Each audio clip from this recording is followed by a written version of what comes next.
This episode is brought to you by the Park People. The Park People is a nonprofit working with communities to plant trees and improve parks for a healthy, resilient Denver. Home to the Denver Digs Trees program, the Park People has planted over 70,000 trees throughout Denver. Their Earth Day tree sale offers beautiful and practical shade, fruit, and flowering trees at 60% discounted wholesale prices.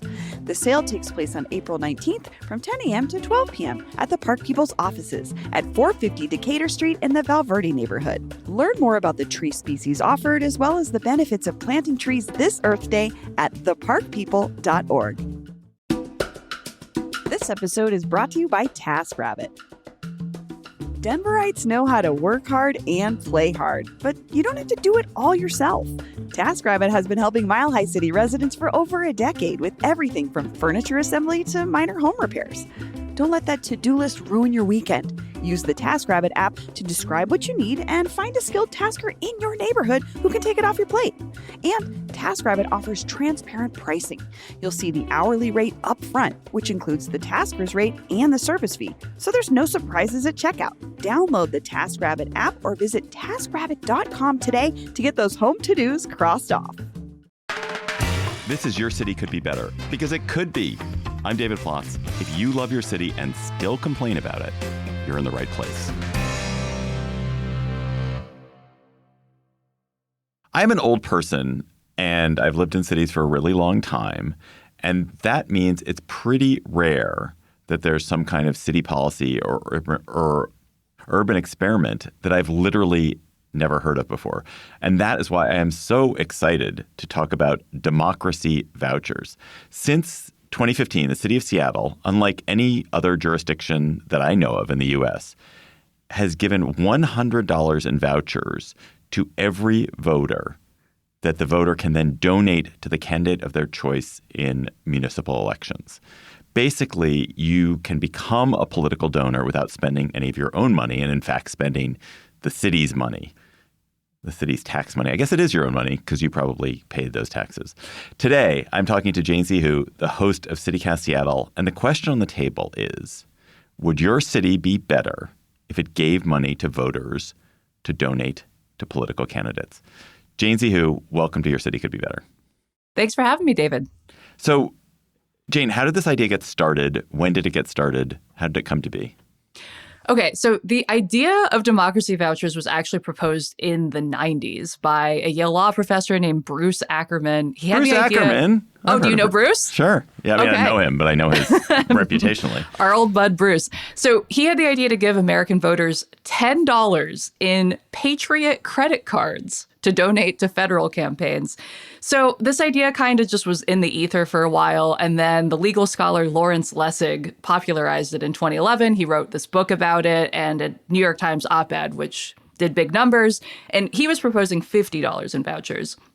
And this information all made its way to some Seattle organizers in this moment where they were really trying to recover from losing this referendum on getting public matching programs going in Seattle.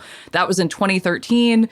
They had proposed this whole thing where the government would match contributions up to $50, but it lost by like a sliver, like 1,400 votes.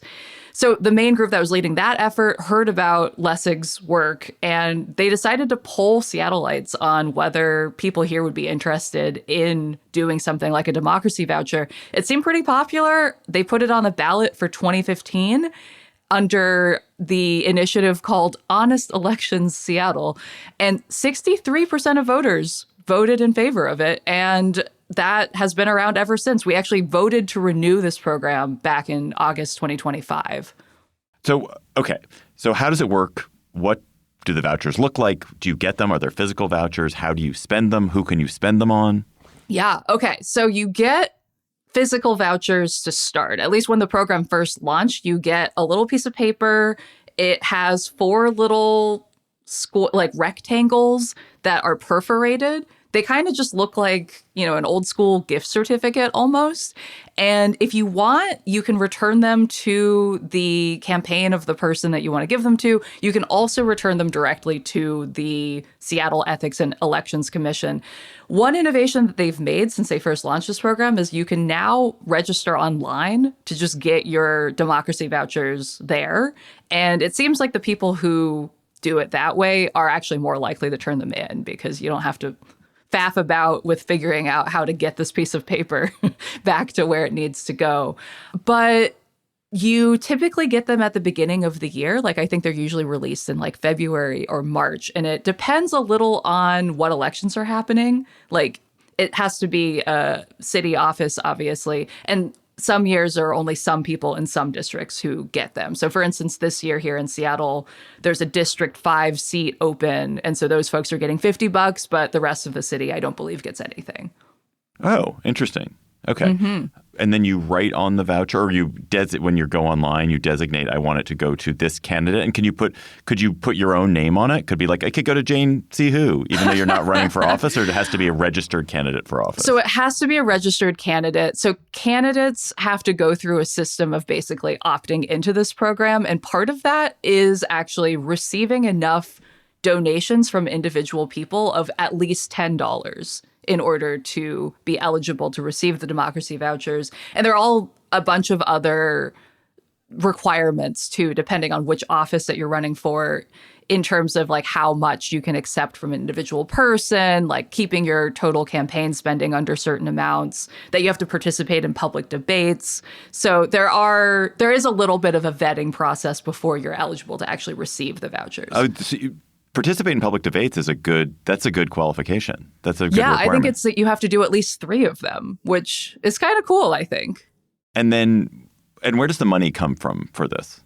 So this is from property taxes. So it's paid for by a 10-year property tax, the one that just went through in 2025. It's a 10-year property tax of $1.50 per $100,000 of assessed value. So in Seattle, that's roughly like if you have a medium value home here, which is like $1 million, you're paying like $15, which is kind of a steal. You're getting $100 for paying $15. Or if you're a renter, you're not really paying any of it, I guess. It's free money.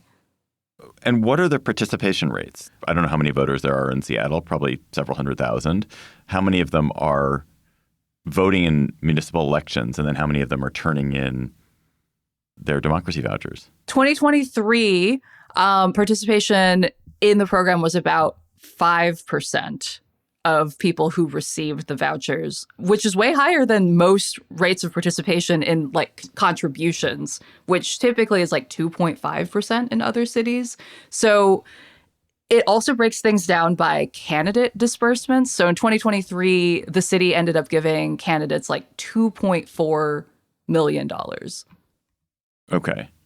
So, and that came from $2.4 million of the democracy voucher money, but it's only 5%. So 1 in 20 of the voters who got a democracy voucher decided, I'm going to actually go and give it to a candidate. Yeah, it seems like the participation has really varied over the course of the program. Like it really had increased the first few elections after it was introduced and kind of hit a high watermark in 2021. I think it had something like close to 10% of participation, but it seemed like it backed down a little bit in 2023, which researchers think maybe was due to just political fatigue at the time, but hard to know. Did you elect a mayor in 2023? Or only in We did not in 2021. Yeah. So maybe participation I bet if you look at 2025, it'll be higher again because you had a mayoral election. So the city doesn't have the official 2025 election participation rates for the democracy vouchers. Like they haven't issued their usual annual report. But I did get to look at the contributions made to each of the campaigns of the 2 major candidates for mayor in 2025. And it was really interesting to see that the amount of contributions going to the winning candidate, Katie Wilson, 78% of that came from vouchers. Whereas for the incumbent who lost, about 41% of the contributions came from vouchers. So it really feels like, and this is something researchers say too, that the vouchers are kind of another form of having your voice heard, like being able to put your money towards someone is maybe also an indication of like who people are most excited about as well. So you said a minute ago when you were talking about the participation rates that so in most cities, the 2.5% of voters make contributions. Is that what you were saying? And that in Seattle, in that low year of 2023, you had 5%, and in other years you've had as much as 10%. So it's doubled or more the number of people who are making contributions to political candidates. Yeah, that's right. It seems like based on what researchers have found so far that it massively increases who is participating and just generally gives people more of an opportunity to contribute. So you can answer this or not as you see fit. Did you give your democracy vouchers back? I did. You did. And like if you asked your 3 best friends, did they give their democracy vouchers back? I think they did, but probably because I pestered them. Like, I think it's one of those programs here that people know about generally, but it's one of those chores that people don't always get around to. It's so weird, though, because it's not free money because obviously you can't do anything with it. But it is this thing where it allows you to take an action for free. And yet I still think 10%, while it may be higher than 2.5%, is still a pretty low number. Yeah. I mean, if you're comparing it to like the total number of voters, sure, like the absolute number is pretty low.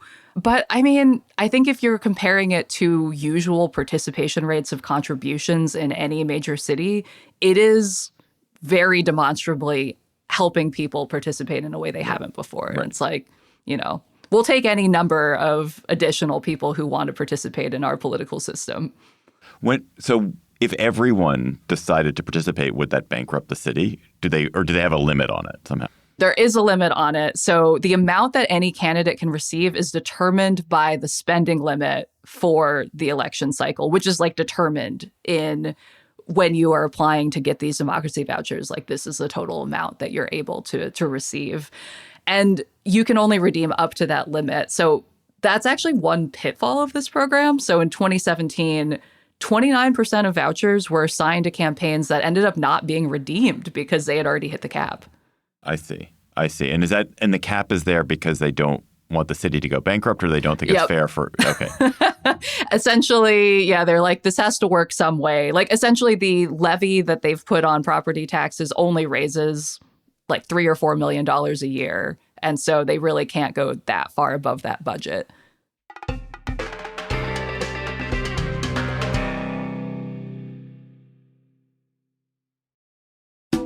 This episode is brought to you by Denver Health. At Denver Health, emergency surgical care is built for moments when every second counts.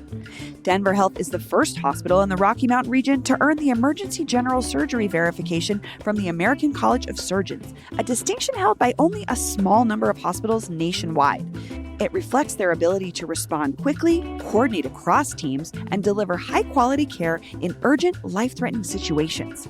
At Denver Health, expert teams are ready to act, delivering the right care at the right time when it matters most. Learn more at denverhealth.org/experts. That's denverhealth.org/experts. This episode is brought to you by the Denver Department of Transportation and Infrastructure. Hey Denver, did you know a banana peel in the landfill produces a greenhouse gas that is 80 times more potent than one being composted? This Earth Month, go green by signing up for compost service with Denver Solid Waste. If you already use the city's trash collection services, you can sign up for weekly compost collection at no extra cost. Composting yard waste, food scraps, and other organic material is great for the environment. It reduces greenhouse gas pollution and helps create healthier soils without any synthetic pesticides or fertilizers. Learn what goes into your green cart and sign up today by calling 311. Already composting? Learn where to take tricky materials like e-waste with their waste directory, or help your neighbors learn how to recycle and compost correctly with resources on their CartSmart page at denvergov.org/CartSmart. That's denvergov.org/CartSmart. I asked you this question. If you did this research, I'll be so shocked. But so how much money does a winning Seattle City Council candidate raise? And how much of that now comes from democracy vouchers? Somewhere between 100 and 600K. Like it really, really Okay. varies depending on the race, like what district they're in, like how contentious it is. Like I know one of the races here where people really were going for one candidate really strongly. It seems like, that candidate, after they knew they had it in the bag, was just like, I don't need to raise that much money. But I did actually break down what percentage of contributions for each of these city council members' campaigns from 2025. Jane, see who does her homework. I did. God. I got deep into that city database to look at all of those numbers. And I honestly really had fun nerding out about this because I was curious, how that really played into our election. And it seems like for city council elections here, there was most of the funding actually came from the vouchers, which kind of makes sense. I don't know about you, David, but I wasn't really a person who was going to donate to a city council member, but having the free money means that it was way easier to do that. So of the winning candidates, one of the winning candidates, 88% of their funding came from the vouchers, another 85%, another one 61%. But she was running against someone who wasn't participating in the voucher system at all because she wanted to be able to take corporate money. But then she lost. So if you take corporate money, you can't get the vouchers? Well, if you want to take more than what the proposed limits are. So like I mentioned before, there are limits if you want to participate in the voucher program to how much your campaign can raise. And this one candidate didn't want to participate because of that. So when I was doing my reading about this, it sounds like the democracy vouchers do a lot of interesting things, and we'll get to some of them in a second. But one thing they don't seem to do is actually change who donates demographically to elections, that it's still a whiter group, people who are heavy voters already. If anything, it's taken people who are politically active but may not have had the money to donate and made them into donors. But it's not like it's all of a sudden, now young voters are really participating in politics. It's actually older voters are more likely to give their vouchers back. So is it increasing participation in the way that I think the people who designed it hoped it would increase participation? I think yes and no. What you say is true, that people who are older, whiter, wealthier, people who are already more likely to participate in contributing to a local election are more likely to return their democracy vouchers. But it seems like it's also the case that you are getting more people who are not part of those demographics who are participating as a result. So I read this great book called Democracy Vouchers and the Promise of Fairer Elections in Seattle. I did read a whole book about this. These two sociologists at Stony Brook University in Georgetown, they were the ones who did all of the research about this, and they wrote a great book about it. And they found that there are kind of three pillars of change that happened as a result of these democracy vouchers. So one is, did it change participation in elections, which is kind of your big question here. And essentially, yes. So if you look at a graph of the last 6 elections, the before and after is really stark. Just the sheer number of people contributing is much higher. Yes. And then it gets to this question of, is this representative of the broader population? And the answer is sort of. It's more representative than the usual system of contribution. So there are more people of color and more young people participating. But like you say, white, older, more affluent Seattleites are still more likely to participate. But participation, they found, is growing in these groups of, younger people of color. So overall, that's good news. And then the third pillar that they looked at was, did this renew the pool of participants in local elections? Are more people investing than before? And looking at it, it's so interesting to see the number of people who make cash contributions is somewhere around $8,000 to $10,000 before we introduced democracy vouchers. And that has increased by so much. So in 2021, close to 60,000 different people participated. So basically, it's quadrupled or quintupled the number of people who are just making contributions in the first place. But most of those contributions are from democracy vouchers. Yes, the not vast cash. majority of them are from vouchers instead of cash. Although some people are now doing cash in addition to the vouchers, which I think is another rich area of study, but we don't have numbers on really.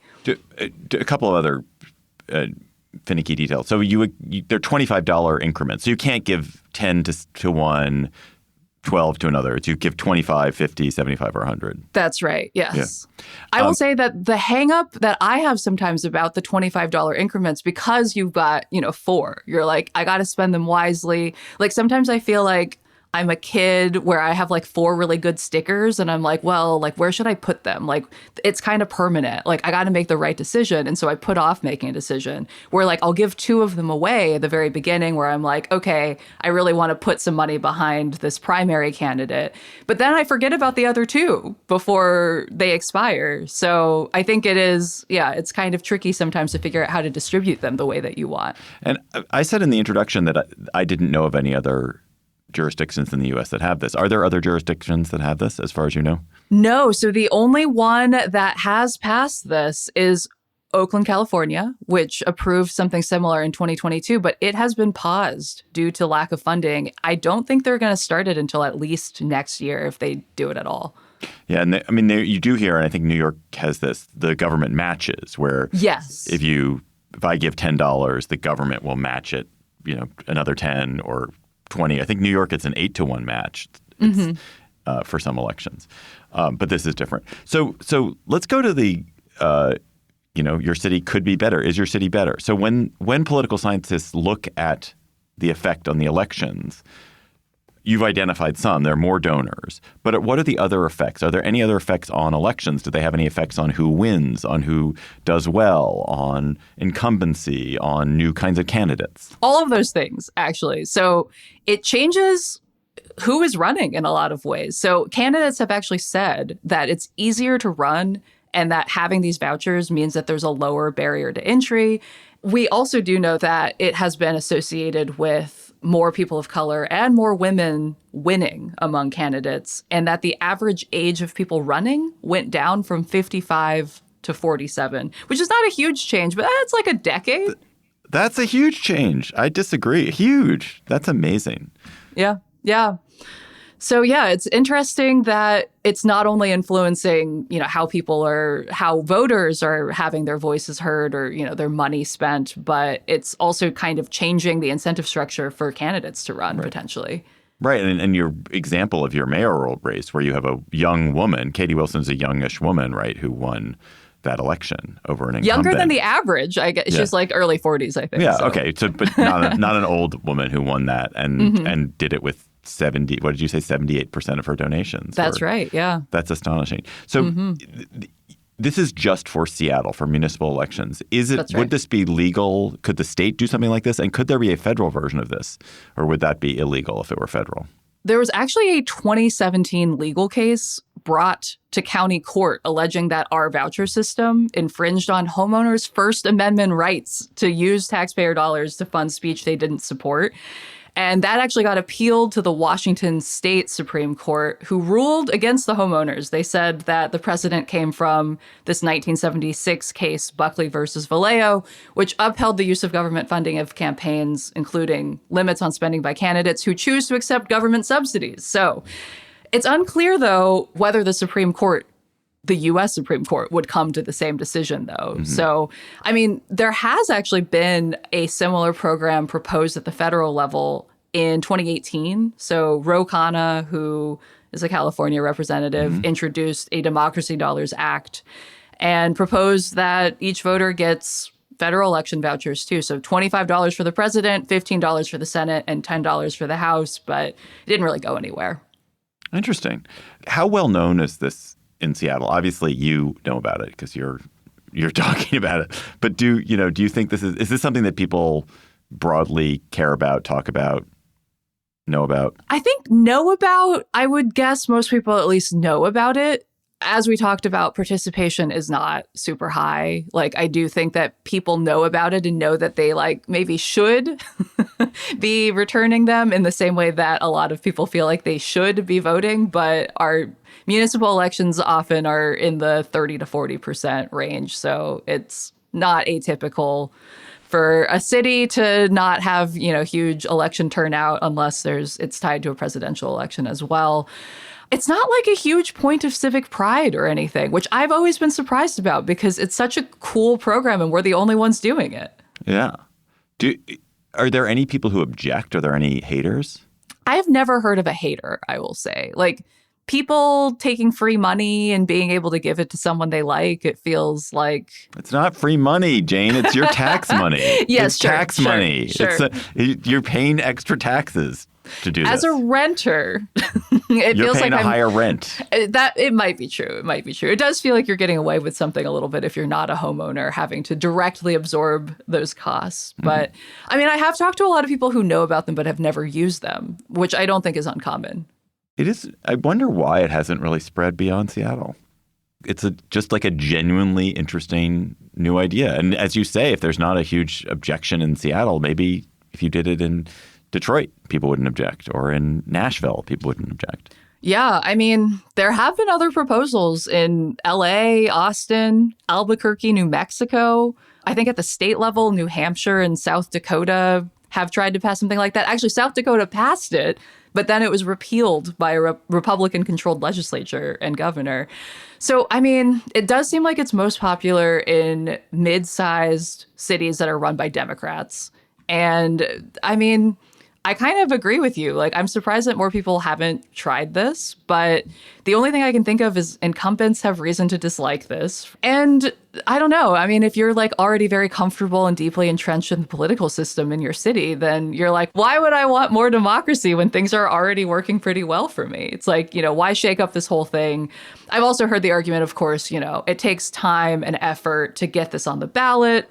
And then it also takes time and effort to actually administer the program. Right. Like, part of what our taxes are paying for are like people to oversee this program, the logistics of sending them out. And it is extra effort, but, it doesn't seem like it would be impossible. So what can your City Could Be Better listeners take away from our conversation to make their city better? I mean, I think thinking about any new way to increase political participation is an important part of democracy. And this in particular feels like it gives power back to the people in having their voices heard in what's otherwise a pretty convoluted process of campaigning, rather than letting corporations or organizations with money really dominate the conversation instead of letting the voice of the people be heard. So, I mean, whether that's democracy vouchers, which might be a bridge too far for some people, or even just, having a matching program for donations, it seems like those are both pretty low-hanging fruit for making sure more people participate in local elections.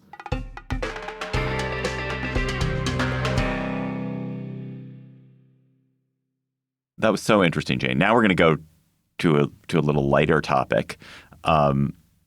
Our word on the street, second topic. So we're going to talk about the Seattle Freeze. What is the Seattle Freeze? Is it a real thing, or is it something people just say? Okay, so I think people would describe the Seattle Freeze as the idea of people being nice on the outside, but kind of icy on the inside. Like, my prime example of the kind of phrase you would hear from someone giving you the Seattle Freeze is, we should hang out sometime. But there's like no follow through, like no plan to actually hang out. A lot of people talk about this as just a general culture of passive aggression.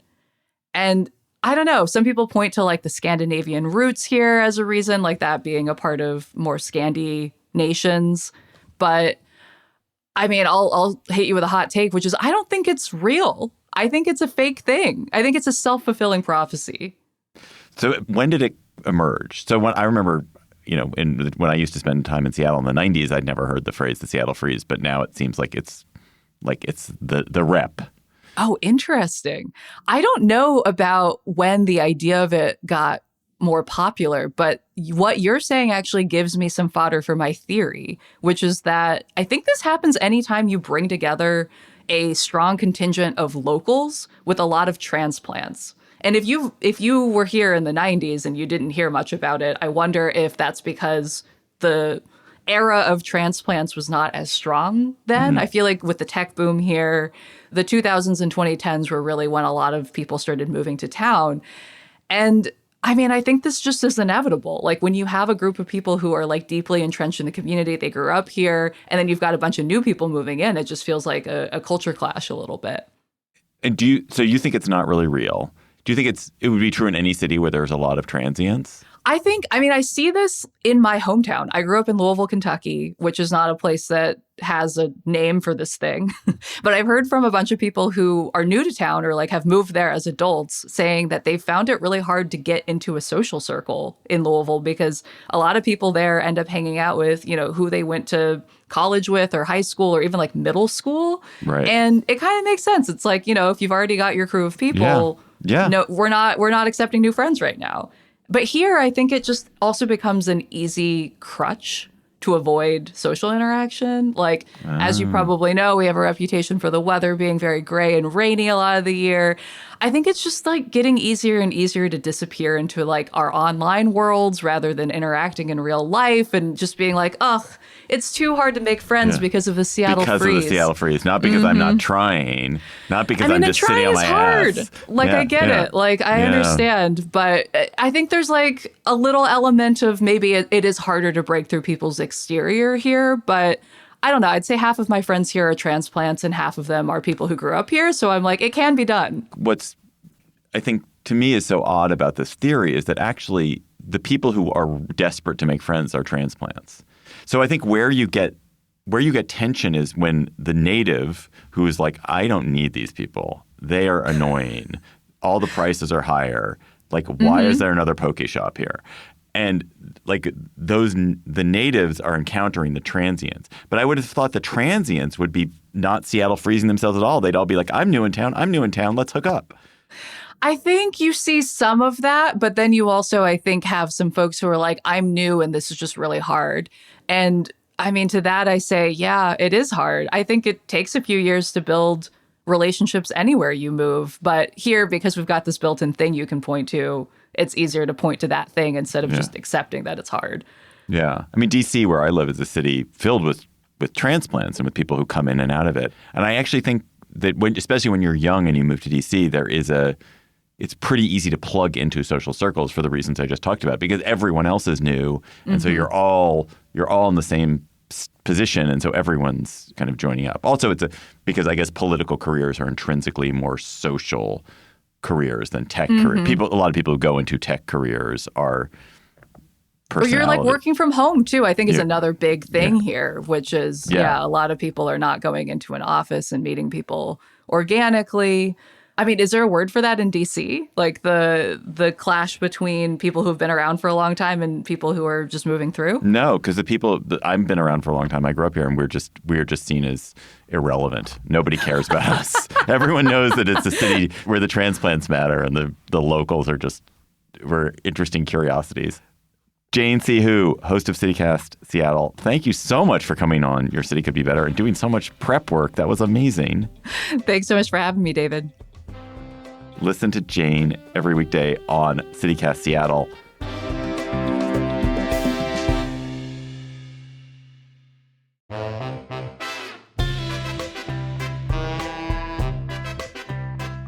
That's all for today's episode of Your City Could Be Better. I am your host, David Plotz, and our producers this week were Lizzie Goldsmith, Elizabeth Kama, Priyanka Tilve, Jane C. Hu, and Ashley Smith.